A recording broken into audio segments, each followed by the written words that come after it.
This second part of our interview is brought to you by Restoration Pharmacy, 1385 Stuyvesant Avenue, Union, New Jersey. We take care of all your medication needs. We also deliver. Call us at 908-688-8866 or visit us at www.restorationpharmacy.com. Let's go to something else you said at the town hall. You were asking the Biafrans here to give $1 a month towards Biafra. At the same time, you said that all of you in America that fail to contribute, you will not be allowed into Biafra. No. A Biafran sympathizer, this is something that was happening while you were talking on Facebook, wrote that this person said, I'm a Biafran sympathizer, but hearing you say that, I'm just bringing the issue of perception, said that this one will be a worse tyrant than Buhari. Is that what you are going for? Do you want people to misunderstand? You know, when you are saying, like you said now, that you care about what you say, do you worry about the perception, how people will react to that? Especially, this is somebody, this is not an outsider, this is somebody who is evil, who is a Biafran, who is interested in getting Biafra. And who is not prepared to contribute. Well, that's a different thing, but the point is that when he's reacting to the issue of that if you don't contribute, you will not be allowed into Biafra. Isn't there a better way to frame this? No, there's not a better way, because I don't like sugarcoating my words. I say the way that it is. We've lost men and women. As I'm speaking to you, a 2-year-old child is in detention in Ikotebene because of Biafra. 2 years. And you have somebody with the luxury of the biggest hamburger that man can afford, of pizza and limitless soda. When they go to a restaurant, sitting in America pontificating, refusing to get involved and not contributing, and they will not come into Biafra land. God is my witness, they will not come in. I swear on my life they won't. If you're in America, let me say this. I want them to devote their time towards sabotaging this very effort. I want to prove to them that God is in charge of what is happening and that Biafra must come. And when Biafra does come, no amount of apology, no amount of begging, no amount of pleading will allow or make the Biafran state to reach this very ban, which you shall impose. It's not about me, because I will not lead Biafra. My job is to make sure that Biafra comes. After that, all of you will decide. But you sure that the people, you sure that the people that you will hand over the Biafra will make this, will come to this conclusion? Absolutely. They are the ones that decided in the first place. And how would that be implemented? I mean, just let's look at it technically. The same way it is in Kosovo. Once you come, we have IPOB all over the place in America. Once you land at the airport, we look at your name, we go through the entire data we have as to sponsors and contributors. And if your name is not there, you go back to America. Wow. Okay, but this is something else that people... No, we are not stupid. You see, blacks should stop thinking, black people in general should stop thinking that things can come just easily like that. Left alone to me, if I were Trump, I would put every black person back to wherever they come from. Go and make something of yourself. Contribute. We are enjoying the benefits of medical advancement today, owing to research that people did, owing to funding and grants that came from people that maybe lost their grandfather, their father, or their relative to a very terrible disease. And out of anger towards that disease and no society, they contributed their entire life savings towards cancer research or maybe research into any of the deadly diseases. And today you're enjoying it. And when they ask you to donate for us to find a cure for sickle cell, you say no as a black person. Donate, let us find a cure for diabetes, you say no.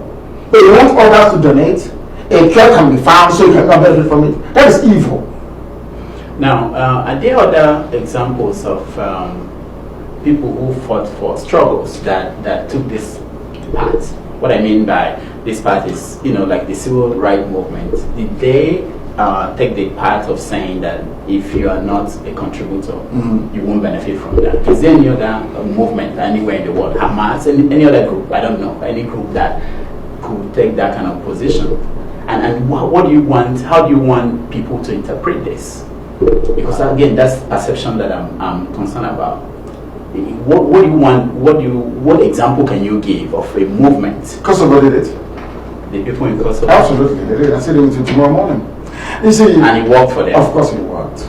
It worked because your apathy, those of you in America, because of your lukewarm attitude and, should I say, wickedness towards your fellow countrymen and women back home, that is why the Fulanis are there today killing us. So rather than finding a solution, helping, assisting, and saying, how do I support? All they're interested in is, they call him a supreme leader, trying to find an excuse not to participate. Trying to find an excuse to excuse their own wickedness and ignorance of what is happening on the ground. Are they not aware that people are being killed? Are they not aware of all this? And you want to sit down, is it it doesn't work like that. Have you tried the other part of the other option, which is to appeal, to educate? You said that part of the process is to educate, and then the referendum, and then the Biafra. Have you exhausted that aspect? I mean, this is the first time that I believe that you've been in America, meeting a lot of people. And I'm not saying you've not been here before, but I mean meeting a lot of people, having that opportunity to interact with people. Have you tried that before going to what I think I would say, I mean, the extreme, the final solution, you know? Are you telling me they're not aware of what's happening back home? No, it's not about being aware. It's about, what I'm saying is that you are talking about people who may not be contributing. Yes. Appeal to them. How? I don't need to appeal to them before to save their lives. No, I won't appeal to you. If you're hungry, I will appeal to you to go and eat. You look for food to go and eat. There is something I call rudimentary consciousness. You must have empathy. That if you're a human being. That is why when there was famine in Ethiopia, people were dying of hunger. It took but of a white man to organize some kind of relief aid to go into Ethiopia to save people. African countries were busy looting money from the national treasury. None of them ever contributed not a single dime to alleviate the suffering of the people. There is a limit to the wickedness of a black person, and I am not prepared to tolerate it any further. We can't keep condoning evil, and great evil will go away. If you're in America, you're a Biafran, and you have steadfastly refused to engage or contribute towards this very effort, you do not deserve to be called a human being. You are what, an animal. You are evil. That's what it means. Hi, I'm Dr. Damages. Do high fees damage your wallet when you send money home? I've got the damage control. Use Wave for no fee transfers. Remember the promo code DOCTOR for $5. So when we left off, we were talking about some of the statements you make, and some people used to think that you're looking for shock value. I'll give an example. When you said that Biafra, you said that when you do not believe in, if you don't believe in Biafra, you are not going to make heaven. Yes. All over the place, it was headline everywhere. And during the town hall, somebody raised the issue, and you explained that the heaven you meant was Biafra. That if you don't believe in Biafra, you will not make. If you don't believe in Biafra, you will not make. You know. So I'm asking, and people are asking that question. When are you saying what you're saying, or when are you talking in parable, or because the explanation you gave for that, you said that the Yoruba media, that they came to you and they were questioning, do you have the key to heaven? Which means it's not just Yoruba media. I believe that there are some people, and then some of the people who I told I was coming to talk to you said I should ask you this question. Some people who are evil, who are sympathetic to the cause you are fighting for, have that question, you know. And the question is, do I have the key to heaven? No. When you said that, were you referring to heaven? And how do they know when you say you can't come into Biafra, whether you mean go into heaven, whether you mean Biafra or you mean heaven? I want to clarify this. Yeah, please. if you're against Biafra, that means you're against God in heaven. That we praise and worship. And God is a God of freedom. You can't be against freedom and you expect to make heaven. It's not possible, you will not. Both the spiritual heaven that is up there in the firmament and this very heaven on this earth we are building, or we are seeking to build, which is Biafra. You will not make any heaven at all. Perhaps I wasn't quite clear enough, and let me clarify. If you are against Biafra, you will not go to heaven. Not the heaven to go and see the Messiah, and not to enter Biafra, which is heaven on this very earth. But you will not make it. There's no ifs or buts about it. And you will not. Categorically, because you are against what God Himself ordained. somebody watching this will be thinking, what did God tell you that? How do you know? And I'll tell you how I know. Yeah. I know because if you're against the will of God, if you perpetually and consistently without repentance go against the will of God, you cannot enter heaven.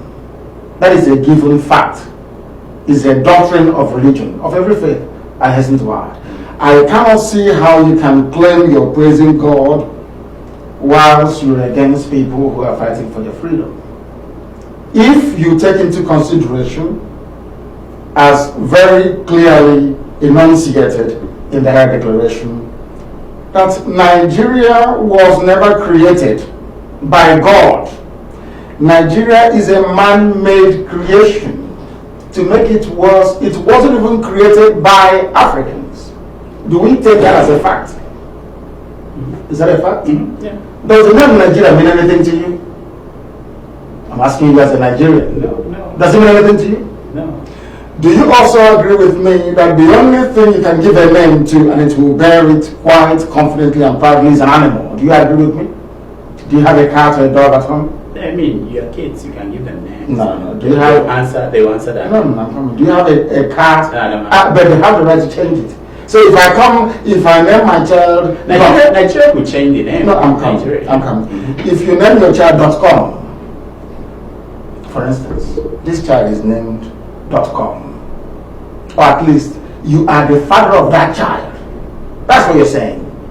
Is England the father of Nigeria? The answer is no. Now, what I'm trying to say to you is this. The stupidity that is prevalent in the brain of a black person is what I'm attacking. Not black people, but the stupidity that resides in our genes. That's what I'm fighting. And the sooner they understand it, the better for everybody. People have come up to us to say that what IPOB is doing inspired our separatist agitations in our countries all over Africa. You know, so what is rising up in Ghana as well, of all places. That tells you, because the truth we are preaching resonates everywhere. And you cannot be against truth and freedom and you think God will love you. It's not possible. It's not possible. Now, let's look at this. During the run-up to the election in 2019, you insisted that there will not be election in Biafra land. Yes. And you urged Biafrans not to participate. A few days to the election, you changed your mind and said that something about the demands have been met. Yes. There's a staunch supporter of Biafra who told me that that was when you lost him. Now, the issue is not about the demands that were met, that you did not explain what demands that were met. The issue was not about the fact that Biafrans or people who support you, who are your supporters, could not vote anymore because they didn't get the voters card by the time you said they could now vote. The issue was he felt that you were talking down on him as a follower, on your follower, and that they don't deserve accountability or transparency. They don't know why. They don't, what can you address people like that? And there are many who felt that at that point they already believed that there won't be election. They are not going to participate. All of a sudden you turned around without any explanation. What will you say to someone like that? So if I send them into battle and I say advance, And as their commander, later on I said stop. So they will continue to advance because the instructions I gave before was to keep marching and not to stop. And when they continue marching and they meet a superior firepower and they die in the process, they will say, let them to their death. These are people who maybe, or maybe we conspired, we're wearing a light blue sky blue shirts today, and they will complain and say, why not white? They will always have a reason or justification to claim we were supporting him before, but not anymore. The reason being, IPOB represents the yearnings and aspirations of our people, and we are Republicans. Apart from the conditions that we are met, which, as I said, I will reveal in due course, one of the critical things that must be demonstrated by our people is that IPOB has the interest of our people at heart. And when people speak and say, allow us to do this, you must allow them to do it. Allow them to go and vote, to show them that their vote does not count. That PVC is useless. People say, oh, but his supporters. Who are our supporters? Every Biafran, genuine Biafran, is a supporter of IPOB.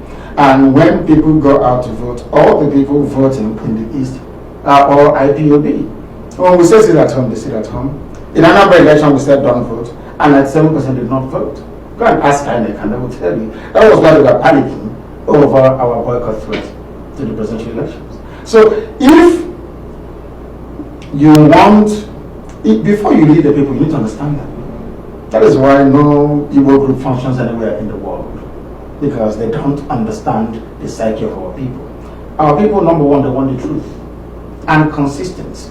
When you change your mind or direction, you explain to them why, and which I did time and time again. Our people said that if you don't do this now, we know that you don't listen to instructions. You're not prepared to listen to other views. Do you understand me? So in order to carry the same critical mass along, we need to give them what they want, which is an opportunity to prove that your PVC is useless, which we've done. Is anybody doubting us anymore that PVC is useless in the zoo?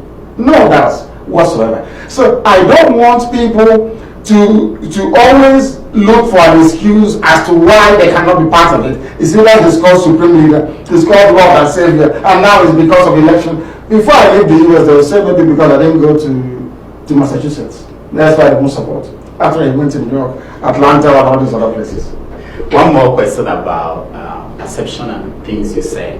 There was a statement you made maybe in 2015 where you said that 99.9% of Igbo girls are prostitutes. You defended this by saying that you had no empirical proof, that you had no scholarship to back up what you said, no field research. Just your application of the law of deduction, that was what you said. Now, you also said, and I quote, if you are attending a Yoruba church, you should be ashamed of yourself. Yes. Anyone who attends a church with a Yoruba pastor is an idiot. Yes. A complete fool, an imbecile. I have no time for them. They are worse than Boko Haram. They are very, very foolish. If your pastor is Yoruba, you are not fit to be a human being. Now, I know a fan of the Biafran struggle who is a woman and attends a church that has a Yoruba pastor. She just doesn't understand why you talk that way.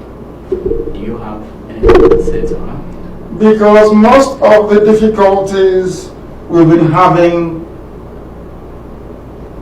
have always come from these Yoruba pastors. Some of them are good. I have no doubt in every society you have the good, you have the bad, and you have the ugly. I don't spare our people either, do I? No. Do I? No. Have I spared Ohaneze No. and the governors? No. Have I even spared my own self? Because I don't have a lot of time for self-pity. Yoruba Pentecostalism is the reason why Fulanese are invading us today. How? Because they failed to stand in the pulpit to defend the people by speaking the truth into their congregation. That's the reason why. Are they doing it in Kumeyi supported Jubril. Every Yoruba pastor knows that Buhari is dead. They know it. They know that that thing they are saying in Aso Rock is not Buhari. Everybody knows, including yourself. You all know the truth. But because coming out in the open to concede that the man is not Buhari will mean that Nnamdi Kanu will score a cheap point of "I told you so," and Nigeria will remain one if we don't reveal this very horrible secret. That is why they are doing it. You cannot expect me to have regard for anybody who is a Biafran, perhaps answering Nkechinyere or Chukwuenenye, going to a church pastored by somebody who is called Kumi or Suleiman, a former Muslim, now turned a Christian, and you are telling me to have regard for you? What is their name? What is the meaning of their name? I answer Ikechukwu by my name, by virtue of the name that I answer. I give praise to God in heaven. And you're going to a church. Are you saying that Yoruba names don't have meaning? No, I'm not saying that. Okay, you see, it's within the context of praise and worship. Yeah. What I'm saying is that he was a former Muslim, and today he's a Pentecostal preacher. That's Suleiman. Supporting, I said all Yoruba pastors, supporting an Islamic fundamentalist agenda. Suleiman is not in support of Apostle Suleiman is not in support of he said you shouldn't criticize Jubril. That's what he said a few weeks ago. You're asking us not to criticize a murderous dictator. Yeah, in what planet do these people inhabit? If Archbishop Desmond Tutu, adopted this docile support to the dictator approach, where would South Africa be today? People talk about Dr. King all the time. Was Dr. King not a reverend? I'm asking you. No, I'm saying, I wanted to know, the Igbo reverends, are they doing better? Are they doing better than Yoruba or the Hausa? Some of them are even worse. So, like what I'm trying to explain to you is this, is that congregation of brainwashing that I do not like. The same gripe I have with a section of the Yoruba media that have turned our brains for over 50 years. But whatever, I like because you bring up the Yoruba media all the time. I want to ask you, what happened to the Igbo media? Why are the Igbo media not taking up whatever complaints you have? Where are they? We don't have any Igbo media to start with. So whose fault is that? And it's your fault. And those of you that live in America that will not support any good initiative. After all, when we started Radio Biafra, none of you supported in America. We fought until we had to give our people a voice. We raised Radio Biafra to fight the negative reporting and the negative narratives emanating from a section of the Yoruba media. That's why we founded Radio Biafra. And I'm glad we've succeeded in correcting some of the damage they did to our people.